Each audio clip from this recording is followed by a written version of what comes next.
C'est vendredi 21 février 2014. Il est très exactement 7h43. Il y a peu de jours, j'ai fait un fichier sur Henri IV avec Gabriel d'Estrée. Et j'ai pas vu suffisamment sur Henri IV, qui était un homme de Navarre, puisque c'est Henri de Navarre, comme tout le monde le sait. Mais c'était celui qu'on surnommait le ver galant, c'était un amoureux de femmes. Voilà. Il adorait les femmes et il a eu des dizaines et des dizaines de maîtresses. Et donc, il s'est retrouvé roi de France après l'assassinat du roi, enfin l'assassinat, oui, d'Henri III, quoi, la mort d'Henri III.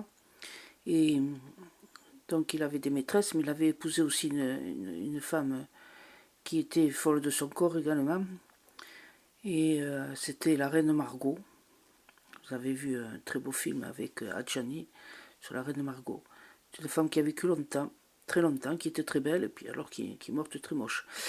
Et Henri IV, il a navigué entre les femmes, mais il a navigué aussi entre la religion protestante et la religion catholique. Et je ne sais plus trop à quel moment il a dit « Paris vaut bien une messe ». Donc comme il était protestant, il s'était fait catholique, et voilà quoi. Je pense que c'est à ce titre-là qu'il avait, pour épouser la reine Margot, enfin pour épouser Margot, la princesse Margot, Marguerite, je sais pas de quoi là, il a dû se faire catholique, je suppose, puisqu'elle était catholique. La reine en question, Marguerite, la princesse, était la fille de Catherine de Médicis, une des filles de Catherine de Médicis. Et comme tous les fils de Catherine, on l'a déjà vu, on n'avait qu'à aller écouter un des fichiers sur Catherine de Médicis, elle a vu mourir tous ses fils. Ben voilà, c'est Henri IV qui est devenu le roi de France, quoi. Et il n'en avait pas tellement envie, mais bon, voilà comment ça s'est passé, quoi.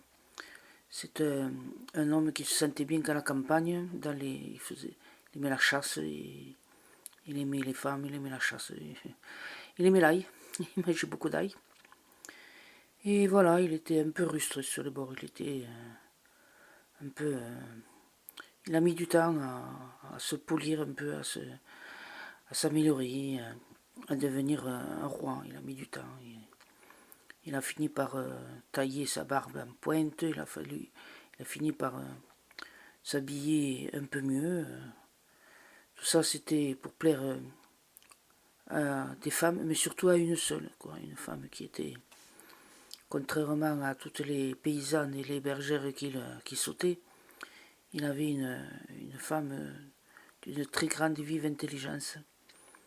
Et il avait donc cette femme, il l'aimait suffisamment, parce que chaque fois, de toute façon que Henri IV faisait l'amour avec une femme, il l'aimait. Voilà. Sur le moment, il était fou amoureux de la personne, et ça, pour lui, c'était quelque chose qu'il emportait à fond.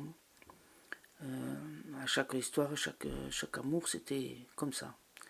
Et donc, il avait rencontré cette femme qui était assez grande, qui était assez... Bon, elle n'était pas moche, mais elle n'était pas très belle. Hein. Mais elle était d'une grande et vive intelligence. C'est une femme qui était cultivée. Elle avait appris à lire, et contrairement à beaucoup de femmes de la campagne que Henri IV poursuivait de ses ardeurs, elle, c'était une femme qui avait appris un peu de choses. Et elle aidait le roi à se modifier, à se transformer, à devenir un peu plus fréquentable comme roi, quoi, plutôt que d'un simple petit roitelet de Navarre, quoi. Voilà. Et donc, grâce à elle, Henri IV était devenu quelqu'un de plus agréable à regarder, à fréquenter, parce que sinon il avait une façon de jurer, de se comporter, qui n'était pas tellement... enfin, il n'avait pas trop la classe, cet homme-là. Mais il était bien adapté aux jeunes de la Navarre, du coin, puisque bon, c'était autre chose que dans les palais de Paris, où il fallait faire des rondes de jambes dans la cour, quoi. Voilà. Et cette femme, c'était une femme très grande, plantureuse, je pense, et qui avait les cheveux clairs. Et je pense qu'elle a compté pas mal pour Henri IV, quoi, puisqu'elle l'a un peu modifié et transformé. Il y tenait bien, c'était une femme extrêmement maternelle. Elle le reposait, voilà, elle était plantureuse, et s'accrochait à son corps, et voilà, une femme bien grasse, bien en chair, et suffisamment fine et cultivée, mais quand même très, très, très confite en dévotion. Je ne sais pas si elle était protestante, mais elle avait toujours à la main un livre sorte de livre de religion, et c'était quelqu'un de calme, de tranquille. Bon, bien sûr, en amour, elle était passionnée, mais le reste du temps, elle avait vraiment une démarche calme, tranquille. Alors, elle avait les cheveux clairs, et puis elle avait des yeux clairs aussi. Elle était blonde aux yeux bleus, je pense. Et elle adorait les froufrous en dentelle. Voilà. Elle se mettait les fameuses culottes de dentelle, là, ces espèces de pantalons, caleçons, pantalons brodés de dentelle, qui avaient été plus ou moins inventés, ou qui avaient été inventés par la reine Catherine de Médicis. Et elle avait toujours ce genre de pantalons avec de belles dentelles blanches sous ses jupes qui commençaient à s'arrondir. Hein. C'était des jupes avec des objets là tout autour qui les faisaient amples, ces robes, ces jupes, ces jupons. Voilà. Et elle sentait bon, cette femme. Elle se mettait des crèmes, elle sentait bon. Elle était assez nature quand même comme beauté. Et donc Henri IV, lui, il était toujours en train de lui déclamer des vers, de se mettre à ses genoux, de mettre la main sur son cœur et de lui raconter sa passion, quoi.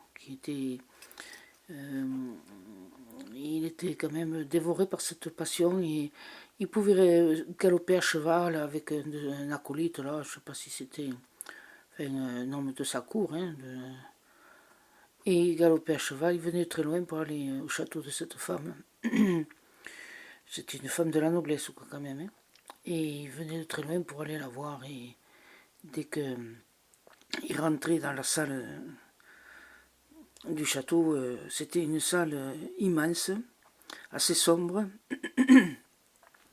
une immense cheminée où on aurait pu y faire cuire un bœuf, tellement elle était très, très large, très, très grande, cette cheminée. Et donc il descendait du cheval, il laissait le cheval à la bride à celui qui avait fait la route, et puis il se précipitait comme un fou dans la grande salle du château, où l'attendait cette femme blonde, en train de faire de la dentelle, ou comme ça, quoi. Et puis, il ôtait son chapeau, il se mettait à ses genoux. Ah, mamie, ma belle, tu m'as manqué. Voilà, c'est le genre de conversation, de déclaration folle qu'il faisait. Et, elle riait, elle minaudait, elle était contente. C'est une femme qui doit avoir de quarantaine d'années quand même. Hein. Mais voilà, elle n'a pas trop de rides, elle est très jolie. Et 40 ans à l'époque, c'est une grand-mère, mais bon, voilà. Henri IV, il doit avoir dans les 48 ans, quoi. Et elle était toujours de très bons conseils. Elle était... Il y avait toujours un feu dans cette cheminée immense, il y avait toujours du feu. Même quand on approchait du mois de juillet, le château devait être humide, sombre et froid, quoi. Et donc, il fallait toujours un peu de faire un grand feu pour qu'il y ait un peu plus de douceur et de tiédeur dans cette grande salle. Alors, dans un coin, il y a une armure avec une épée, mais l'armure, elle n'est pas vide, il y a quelqu'un dedans. Voilà, il y avait des hallebardiers, avec derrière le bar, tout ça, qui montait la garde, patron de la cheminée, lui il savait comment il fallait faire pour se tenir au chaud, le monsieur.